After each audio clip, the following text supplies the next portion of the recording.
তো এখন বাংলাদেশে যেটা ভবিষ্যৎ হবে, যারা ৩ টা পিলারকে যারা ধারণ করবে, বাংলাদেশ তাদের। এটা আমি বলে আসছি কিনা অনেকবার বলেছি এটা।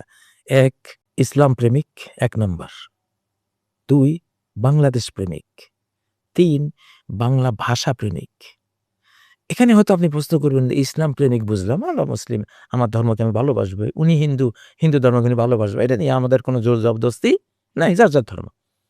আচ্ছা, তো এখানে বাংলাদেশ প্রেমিকও বুঝলাম। অবশ্যই আমরা স্বদেশ প্রেম আমাদের লাগবে। আমরা তো বিদেশের দালালি করেই আমরা দেশটারে সর্বনাশ করে দিয়েছি।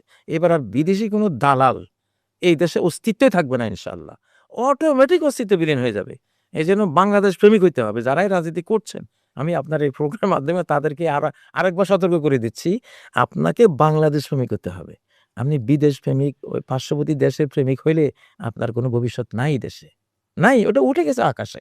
ওটা নাই, অস্তিত্বহীন ওই জিনিসটা।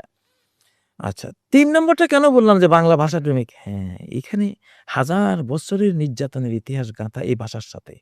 আমরা এই আমার মায়ের ভাষার কারণে আমরা মার খেয়েছি, গুলি খেয়েছি। তাই না? মাতৃভাষার কারণেই ১,০০০ বছর আর্যদের বিরুদ্ধে আমাদের লড়তে হয়েছে। আজও বাংলা কথা বললে পার্শ্ববর্তী দেশে পিটিয়ে অনেক জায়গায় মেরে ফেলা হয়। বাংলা কথাকে, বাংলাভাষী। তো এইজন্য আল্লাহ তাআলার একটা স্নেহ মায়া নাজিল হয়েছে এই ভাষাটার উপরে।